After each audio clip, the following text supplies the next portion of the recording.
All right, guys, in a bit of shameless algorithm chasing, I am going to do a update on my shield list. These list videos are the most popular thing I ever do. I think they're kind of low effort, but they're also apparently what the community wants to see. So here we go. I'm just going to let you guys know where my shield list is for the end of 2024, kind of what I'm looking at testing as we're going into LVO prep season, and just like where I'm at now. All of this could get thrown like in the bin the second new crises come out, and maybe the game is suddenly very wide and shield looks totally different. But this is where I'm at right now. So Namor is the newest model added to shield. He is a new leadership via the Invaders Tactics card. The leadership comes with a significant cost of costing a tactics card, but it is still good. It is still a thing you do in specific matchups and for time to time.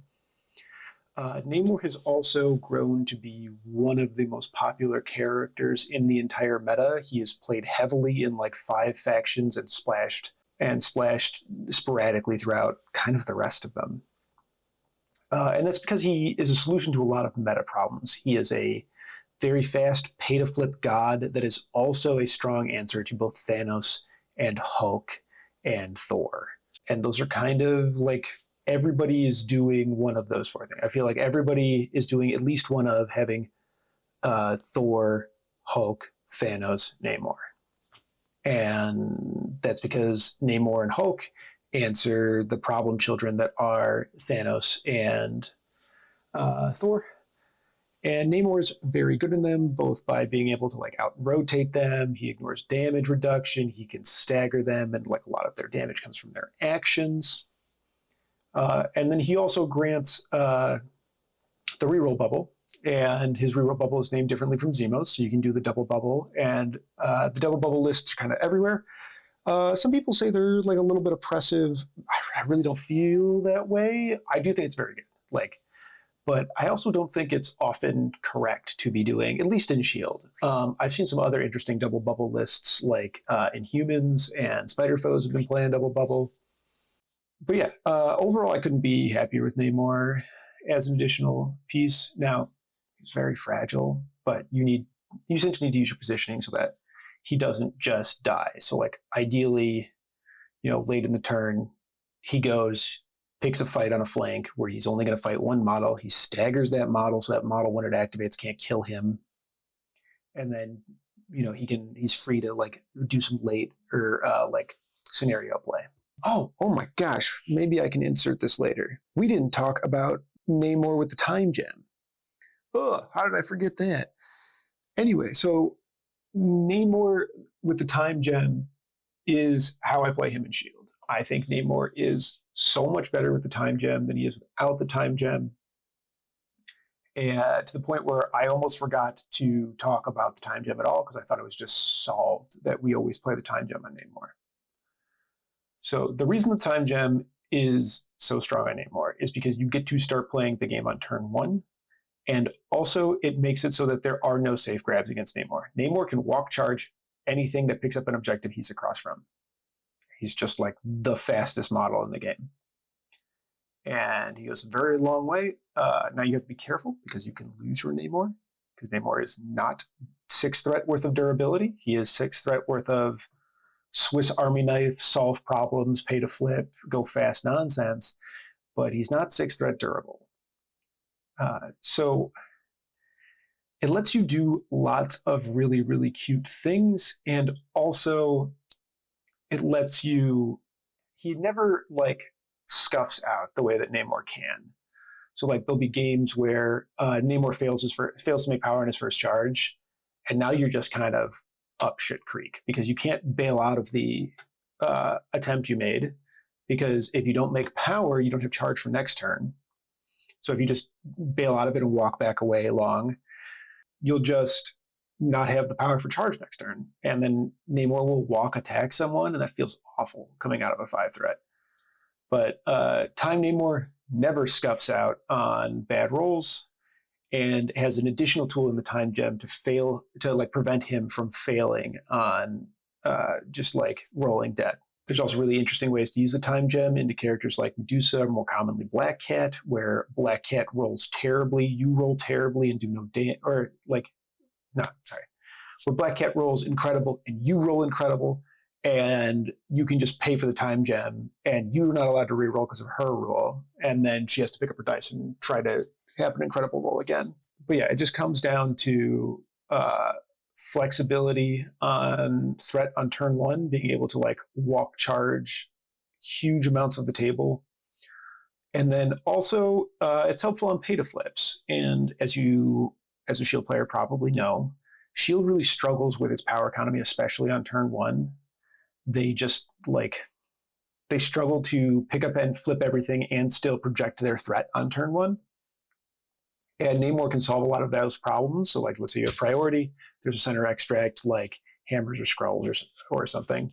You can walk long with Namor, pick up the thing, flip the center point, or flip a pay to flip on the way, and still walk long back to safety and play sit rep to like threaten with Dynamo, or threaten another safe grab with like Zemo, or if you're playing Widow 1, that can do lots of things, whereas normally you're kind of relying on Nick Fury using the grunts to get a grab and using his 1 power to play sit rep.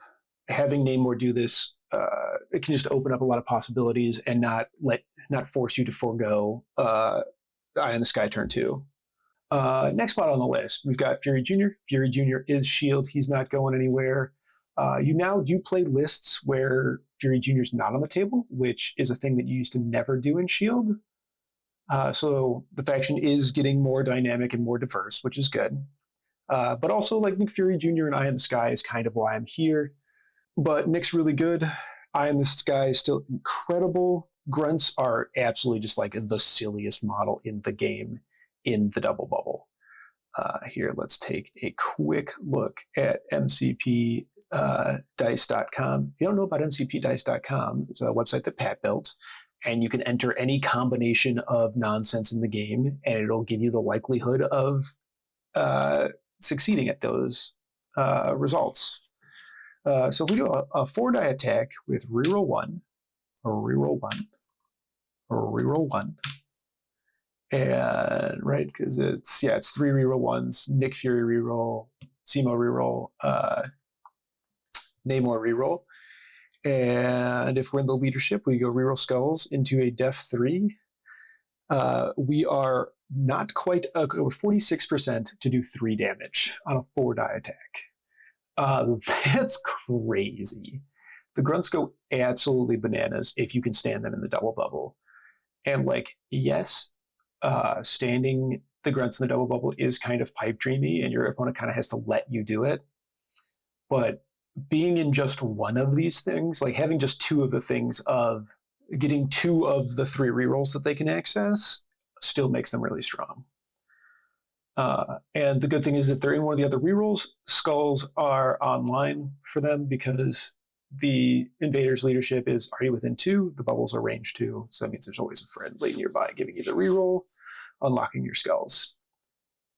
Still playing tons of Fury Jr. I think his leadership's really underrated now, especially with some of the more spicy things coming out, as I think there's a brand new model in the meta, Dracula, who loves aggressive. And an aggressive leadership is very strong, as is the scoring points side of it. So I don't sleep on Nick Fury leadership. All right, Nick Fury Sr. in the Howling Commandos. I don't have anything super new to say here that you can't see in one of my other videos linked up in the corner. They are an absolute workhorse of the faction. I think they're kind of glued to Nick Fury Jr. It's really hard to play Jr. without the Commandos, because they fix a lot of positioning, and they allow Nick Fury to consistently double tap. When Nick Fury consistently double taps, you do so much damage. Got Your Back still great. Putting Incinerate on stuff still great.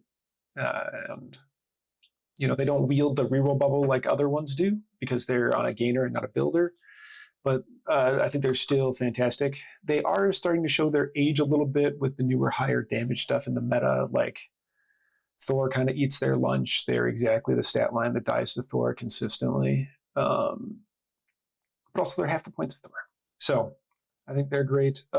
Spectacular Spider-Man has become an absolute staple of my roster. he really solves the X-Men matchup for us and a handful of the other X-Men-esque matchups. Anytime we need to be on pay-to-flips, or we need to be able to rotate consistently, or we need to control a model that is really strong into us, Spectacular Spider-Man is really likely to go up against it, control it, and live through it. He is like the most durable 3 threat in our faction. Right, the spider senses and throw and the ability to rotate away. I really like Spectacular.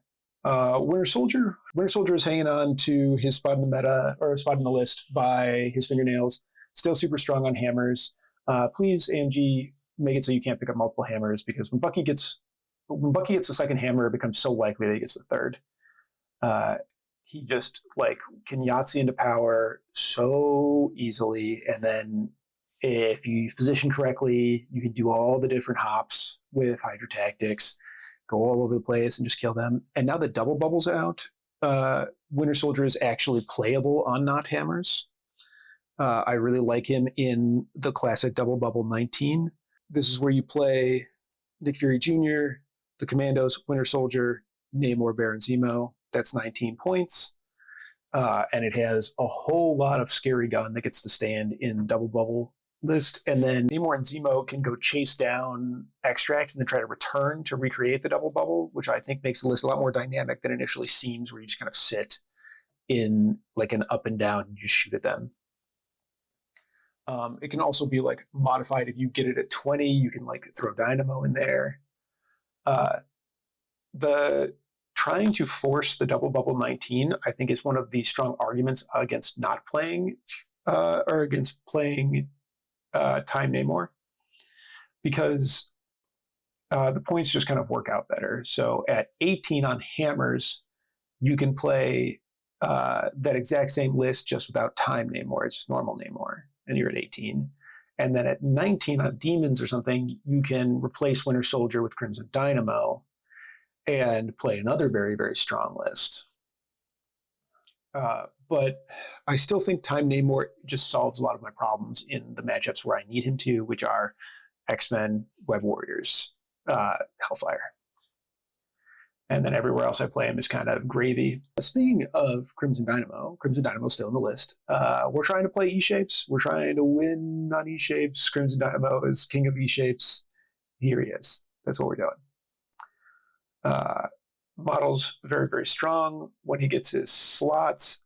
He has taken a fairly significant hit here, as he's not very good into the Asgard thing because of Thor's immunity to shock and Thor's ability to just kill Dynamo like before he has to roll dice.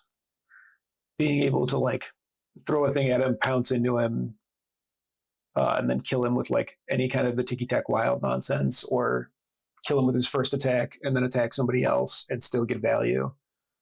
Crimson Dynamo just doesn't control him enough that I've kind of had to move against into other plans. Plus, Crimson Dynamo is now tough to fit in my 15 as I've cut 4-threat Iron Man, and my other 4-threat Agent Venom is even worse into Thor. So I've moved away from Crimson Dynamo is seeing table less, but still very important in the list. We've talked about him a little bit. Baron Zemo is still here. We talked about Double Bubble. Double Bubble's great. Also, Zemo just is fantastic into like chasing extract runners. He's not always the best at killing them, but he does consistent damage and is very fast. Also, with my, if you want to call it a play style, but with like my skills at the game, one of the things I consider myself very good at is knowing when to rotate and rotating on time. Baron Zemo is very good at rotating. I'd love to get extracts on Baron Zemo and switch the side that he's fighting on so that I can collect all my extracts on one side of the table and put distance between me and my opponent and try to secure a win that way. Zemo's great at that. Also, Zemo just might be the best 3 in the game. He probably needs to be touched, but until he is, I'm going to play him. So that's where we're at. Next, we have Agent Venom. Agent Venom is more Web's tech.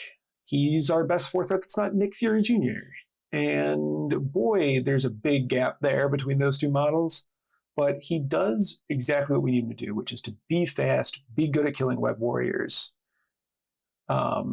And if you can like Yahtzee into a bunch of power, he he really goes off. Like, he is a frustratingly inconsistent model, but he is very important in the matchups we need him in. And then 2 slots left. I have Bullseye. Bullseye is a strong value too. I like him for the Web Warriors matchup because he doesn't care about your rerolls, just take one. There's an argument to make him Widow because it opens up more splash opportunity, because right now my smallest core that I can put together is 10, and that could reduce my core to 9, allowing me to like fit other more splashes in or more consistently fit any kind of splash that I have going on. But I'm not as splash reliant. I'm much more Namor reliant now, and Namor's in faction. So yeah, so I think I'm fine keeping Bullseye. Model's good, model's consistent. All right, our last slot. Currently, if you asked me to take this to a competitive list, I would be playing Hulk in my last slot. I have avoided playing and owning a Hulk for a very long time because Hulk used to be absurdly bad, and then he got buffed, and now he is like the best 6th threat in the game. And I hold the unpopular opinion that a lot of the models that they have nerfed, like Malekith and CGR, were less strong than Hulk, but just easier to pilot.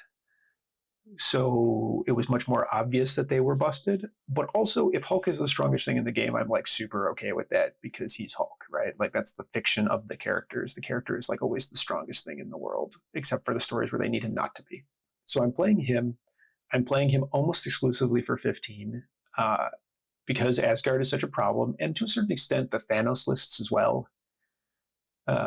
Like Cabal Thanos and Wakanda Thanos have both kind of taken off and are very strong. Guardians can also do this as well, but like there's lots of different Thanos builds. Thanos is just like, he's a very strong model. He's probably the strongest model in the game that I'm not playing.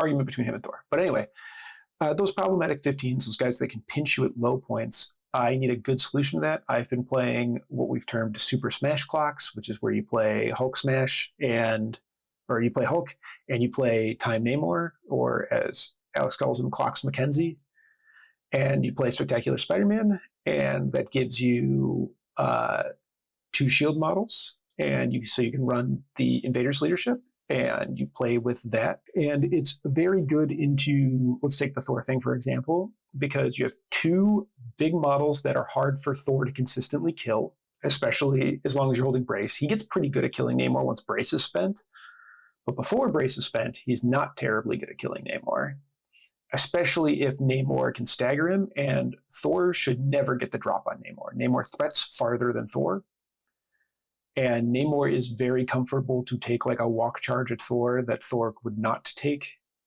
at Namor. And the goal of the whole list is, like most people are playing, that BLT list, which is Bill, Loki, Thor at 15. And the whole plan is to trade one of my big guys for Thor. If that happens and I have any kind of significant material left on my other 2 characters, so like I trade 5 of Hulk's hit points and all of Namor for their Thor.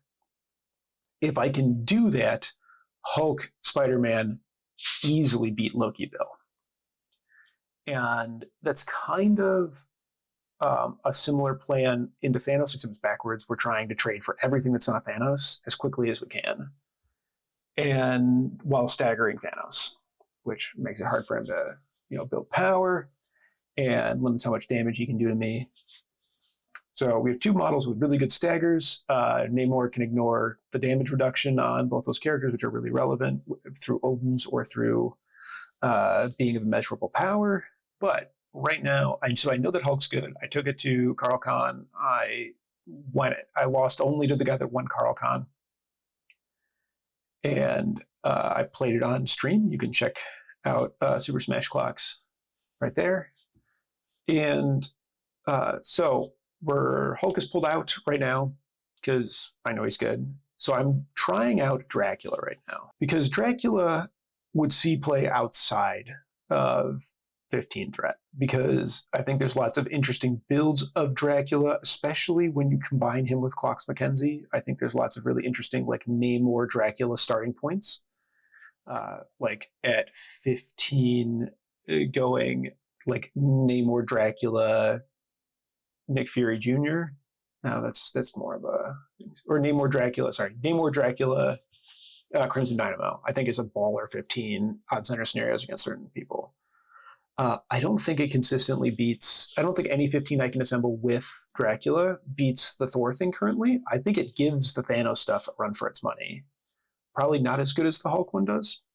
But the other thing is that like Dracula was he play at 19. I think there's like a pretty spicy 19 of like Nick Fury, Commandos, Winter Soldier, Crimson Dynamo, Dracula at 19 on Meteor or on Demons. I think is like a pretty spooky list, especially if the Shield player can keep parity, and so that Dracula just has aggressive. So you like the only models that can interact with Dracula are models that can take the counterattack because he counterattacks from like range 4, from like a 4-stick away because he walks short at you and then attacks you from range 2, which is like just short of range 4.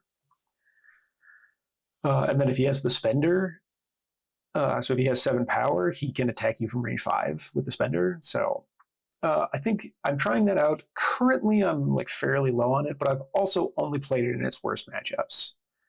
And it's gone okay. But I like the Hulk thing a lot more. All right, tactics cards.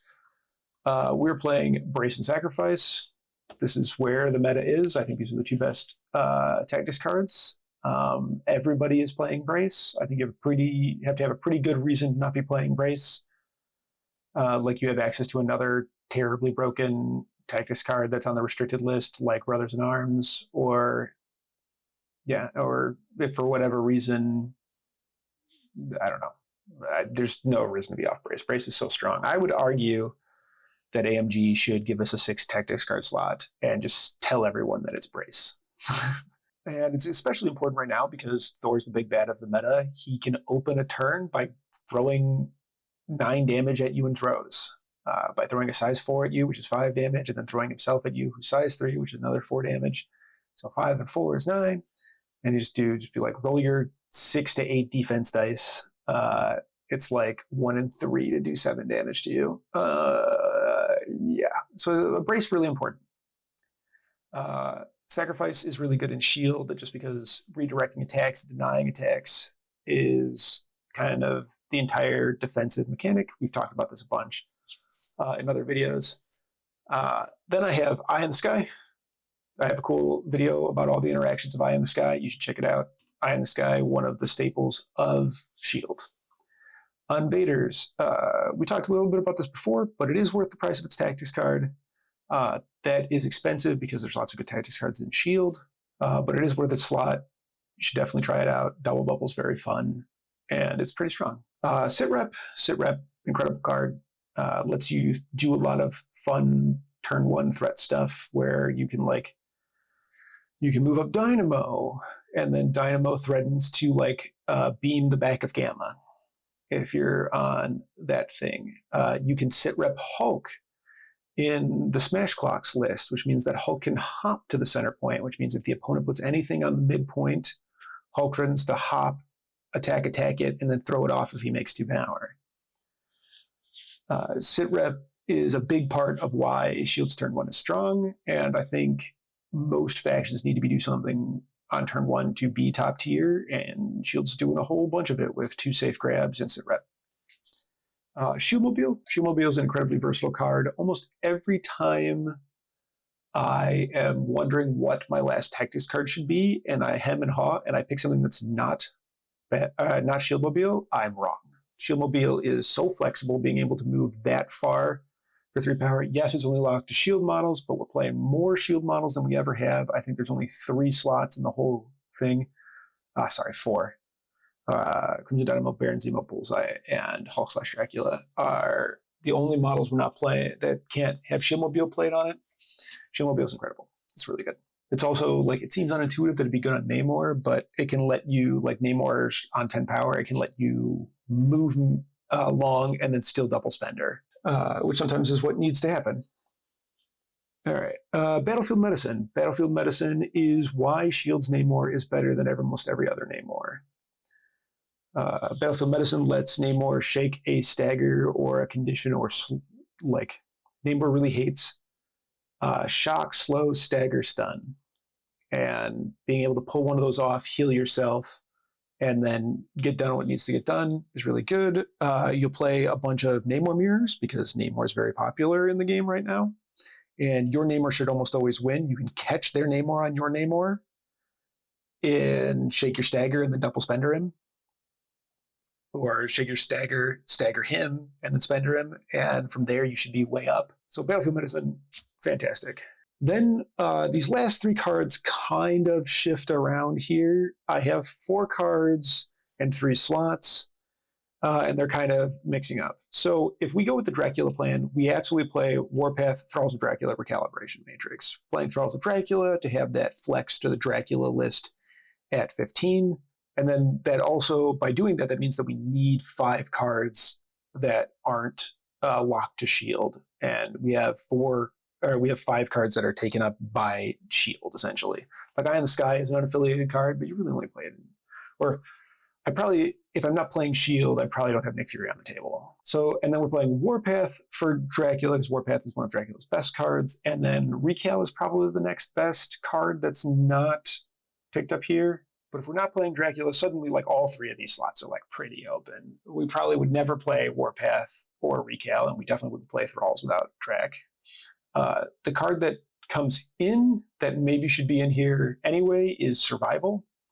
Survival is a card there's a bunch of doom and gloom about, and the card is definitely like should be in everyone's 10 and should hit the table almost never. Where Survival is best is mostly into Thanos, when you're going to get a model kidnapped and they're going to have priority and they're going to try to take free 3 points to open the turn. Playing Survival can be game changing. Outside of that, I'm not sure the card's that worth it, but there's definitely points where Shield will play Survival. Crises, we have stuck with Gamma Demon's Infinity Formula. I did a bunch of stuff this year. I played around with meteors and some other scenarios in Shield. I have gone back to basics. These are the 3 best Shield scenarios. We're trying to fight up and down the middle. We abuse Dynamo because of sit rep more than the vast majority of factions. We have volume of fire, so demons reducing defense is incredible for us. And Infinity Formula fixes our early power problems. So it's just hard to beat us on these scenarios. Then our extracts, Researcher has been restricted. I don't think there is a build of Shield where you play Researcher because of how important Brace is in the meta and how important Sacrifice is to Shield. If AMG was just like, hey, everybody gets to Brace for free once per game, and it's not a tactics card, and you get that other tactics card slot free, I might legitimately consider going back to Researcher. It's also problematic because we're no longer guaranteed to be the strongest 15. We're a very strong 15, but there are ones that can beat us. We don't like consistently beat people at 15 anymore, or we don't consistently beat the top dogs in the meta at 15 anymore. So taking the 15 out, so we're guaranteed to be able to pick another number into those problematic matchups is really helpful for us. So we are playing Hammers because we're one of the best factions at Hammers still. We have all that volume of attack. Bucky is really stupid with hammers. Hammers can get away from you, especially into something like Thanos, where they just like get all the hammers on one big, hard to kill character. You don't have any hammers. You can't crack that character. That can be tough, but still really good. We're playing Montesi because it's slow. Even though it's on the midline, we're either on Nick Fury leadership and we're only going to be chasing 1. So we can use our leadership to catch back up, or we have Namor on the table who can consistently go run the book down. And maybe we're into a faction that doesn't have a middle safe grab, which there are quite a few now. Now that Eyes on the Prize has been banned, you have to pay like a significant cost to safe grab. And by playing like a 5-threat plus model or being in a faction that enables it. So just can let us safe grab if I don't think they have a safe grab. And then lastly, I replaced Researcher with Skrulls. Skrulls has a lot of cool stuff that Shield can do on it. So we first of all, we have two-ish midline safe grabs in that like you could like line up on the edges, like not have priority, put the grunts on one side, Namor on the other side, and threaten to go pick up either of the dead center Skrulls. But then we also have a really cool sit rep play with Zemo. So if you have Zemo on the table, you deploy Zemo like this. And what you do is you have the grunts go grab the your side Skrull. They get pushed and back up, or they don't get pushed, and it's awesome for you. And then Nick Fury plays sit rep on Zemo. And assuming the terrain doesn't screw you over, there's a spot where you can stand that lets you walk long to either Skrull, to either your opponent's Skrull or the like midline Skrull in a single long walk, and then back up. So it gives you 2 pseudo safe grabs, and if you can combine this with Namor, you can potentially go up 3-1 if they're not willing to commit somebody to the midline against Namor. And I think just Skrulls has a lot of really interesting plays, especially if your opponent isn't like really prepped to either stand on the midline or not, or like have a bunch of safe grabs to not stand on the midline. And like Shield is so happy when you stand on the midline. Like we're a gun line, we would like to start fighting on turn 1. So that's the list. I will let you guys know kind of how stuff breaks down and what my LVO list ends up being, but I'm kind of leaning away from Dracula right now, but I'm still heavily testing. And man, I just hope the rumored new crises just come out before LVO happens so that it can just be like wild and wacky and new. Are you guys going to play Shield? How's your Shield roster different? Have you tried Time Namor? Do you think that Time Namor is good? Let me know in the comments down below. And don't forget that fun is a finite resource.